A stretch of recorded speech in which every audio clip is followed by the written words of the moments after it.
So just when you think things can't get any worse, they get worse. This was a disgraceful performance in such a big game. This is the Arsenal versus Slavia Prague match review.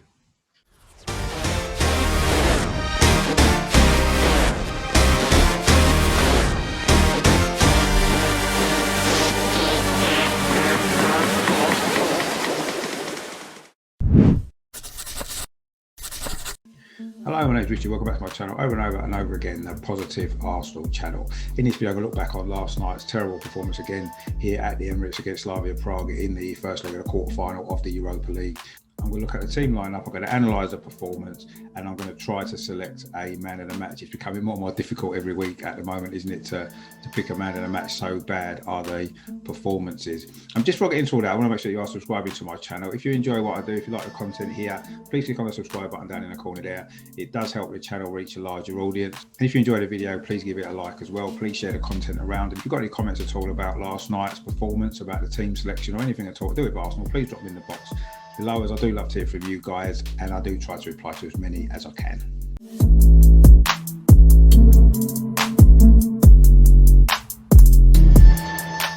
So of course with Mikel Arteta, you never really know what lineup he's going to go with, do you? There were 6 changes to the starting lineup last night, as opposed to the game against Liverpool, of course, last weekend. So this was how we lined up. It was Bernd Leno in goal as usual. Hector Bellerin came in at right back. He was actually captain, as we'll come to in a minute. The 2 centre-backs were the same as the weekend, Holding and Gabriel. It's never really worked. I don't know what made Arteta think it would work on this particular occasion. And left back, of course, with Tierney out, Cedric came in, as of course as he had come on from Kieran Tierney at the weekend. In midfield, Granit Xhaka was back, which was good news, and he partnered Thomas Partey. And then in the front four, Saka and Smith Rowe were both back as well. So it was Saka on the right, Smith Rowe was in the number 10 position with Odegaard injured, and it was Willian actually who came in on the left, bit of a surprise there. And up front was Lacazette. So Aubameyang was dropped to the bench, probably rightly so following his recent poor performances, although I was maybe expecting Martinelli to have come in for him instead of Willian. But that was how we lined up for this big match.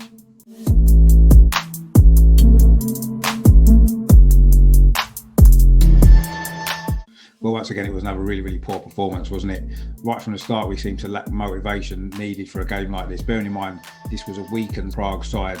They were missing a few key players, so they're really there for the taking in this game. But we sat back in the first half in particular. We didn't really create an awful lot of opportunities, and we made life quite easy for Prague. We're always going to sit deep and look to catch us on the counter-attack. Of course, we did have a really good chance in the first half, didn't we, with Bukayo Saka when he was put through. And he's not always the best finisher. That's an aspect of his game that probably lets him down a little bit, and he beat the goalkeeper, but the ball went wide at a far post, and that's not the first time he's missed a similar opportunity. But that was pretty much all we had in that first half. If we're totally honest, we were slow in our build-up play. We were lots of sideways and backwards passing, and we didn't look like a team that was giving everything to try to get through to the semi-finals of the Europa League. The second half was much of the same, really. We did it at the post with a free kick from Willian, the outside of the post, it should be said. That was following a foul on Bukayo Saka. There was hints of a penalty, really, but I don't think it was. I think the initial foul was outside the penalty area, and I say Willian hit the post with the free kick. But Slavia Prague came more into the game. They had a couple of opportunities on the counter-attack. Leno made a good save from one such counter-attack. But of course, the key moment came midway through the second half when Lacazette robbed a Prague player just inside our half and ran through on goal unchallenged. Very similar actually run. If you remember the goal that Martinelli scored against Chelsea away last season, it was very similar to that. Run through on goal, unopposed, just a goalkeeper to beat. Awful finish from Lacazette. He clipped it onto the crossbar, and a Prague defender was able to come back and clear before Smith Rowe could score the follow-up. Really poor miss that was. And in these sort of games, they're the chances that you need to take. Of course, if you remember the semi-final against Atletico Madrid a couple of seasons ago, Lacazette missed a few chances that night, didn't he? That cost us the opportunity to get through to the final, and this looked like a big miss. Of course, we were crying out, wasn't we, for some substitutes, some changes, anything to bring a little bit more life to the performance. And finally, with what, 15, 16 minutes to go, Martinelli finally came on to replace the ineffective Willian. And although he didn't have his greatest game for Arsenal, let's be honest, you can't really blame him when he's not getting minutes on the pitch. Of course, just a little while after that, there was a treble change from Arteta as he really tried to go for it. Saka went off, not his greatest game either for Pepe. Lacazette went off for Aubameyang, and Partey, who was really, really poor actually, I'll come on to that a bit later as well, he was replaced by El Neni. And it was the two substitutes actually combined for that opening goal with 4 or 5 minutes to go. Looked like it was going to give us a victory at least to take away to Prague next week.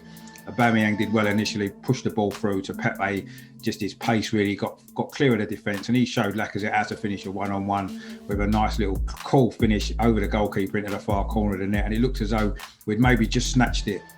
You could say we deserved to win the game with the chances that we had, but it wasn't a performance that filled you with a lot of optimism that we could go much further in this competition anyway.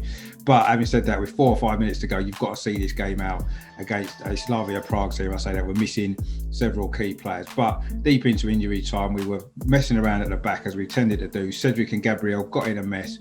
And it was a shot came in which Leno actually did well to push onto the crossbar, and Arsenal cleared it away for a corner. It was the last chance that Prague were going to have to get something from this game. All we had to do was defend this last corner.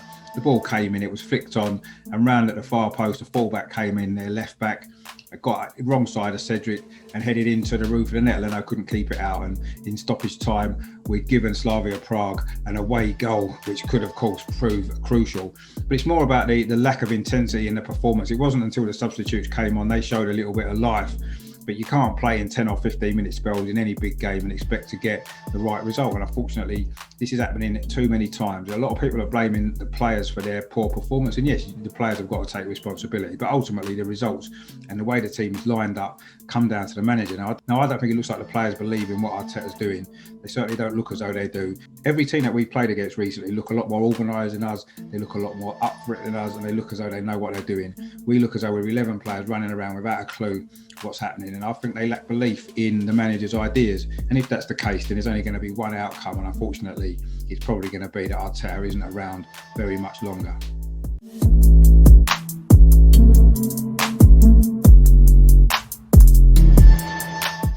So how can you select a man of the match again? It's another difficult one, isn't it? I didn't think anybody covered themselves in glory, particularly last night. Again, Bernd Leno in goal. Could he have done better with a goal? Some people felt he maybe could have done. I don't know. He did make a good save. He did okay, Bernd Leno. Again, he's looking a little bit shaky when the ball's at his feet, but we know that anyway.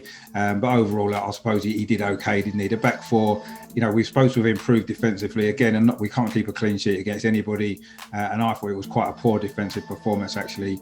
Bellerin didn't really have a great game, did he, defensively or going forward. Holding and Gabriel, as I said at the beginning, do not really make a good partnership. I don't think Gabriel needs more leadership alongside him. You saw with a couple of mistakes that he's making now, and he needs a steady head next to him to calm him down, and he doesn't get that with Rob Holding. I didn't think Rob Holding was great either, again, let's be honest. And Cedric, of course, filling in at left back. I don't actually blame him too much. It isn't his natural position, but obviously the goal at the end was down to him and Gabriel getting in a real mess when they didn't need to. Cedric's an experienced player. All you've got to do in that situation is clear the ball and see it out. So very, very poor from him as well. In midfield, it was good to see Granit Xhaka back. I thought he had a steady enough game. The problems for me next to him, Thomas Partey, is again, he just gives the ball away far too much. I don't know whether or not he doesn't understand the role he's meant to play, but so far he's been very underwhelming. He's still settling into English football. He's had a few injuries, maybe so, but I expected a lot more from him. I'm sure we all did, and he's been very, very poor once again, and it's just not really good enough. I mean, when you come off for El Neni in a game where it's 0-0 again, and we're trying to win the game, the second game in a row, you have to question what's going on with his performances, quite honestly. A lot of money we paid for him. We're all excited when he signed. Very, very underwhelming. He's got to do a lot better. In the front four, yes, we had chances. Let's not beat around the bush. Two really, really big chances, of course, from Saka and Lacazette that we've got to take.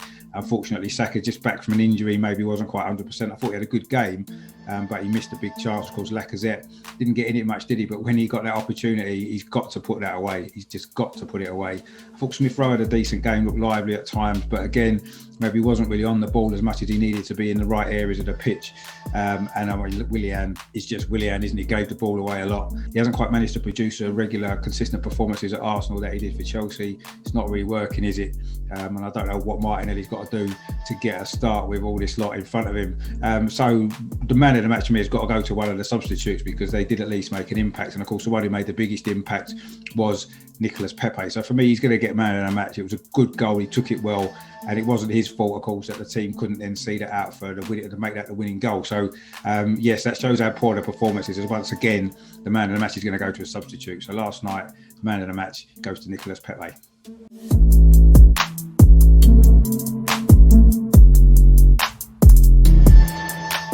Yeah, just another really, really poor performance, wasn't it? We almost got away with it with a 1-0 victory, which would have been decent to take away to the second leg. In fact, a 0-0 draw at home isn't a bad result in Europe, is it? Because you can go away and score, and then the other team have got to score 2.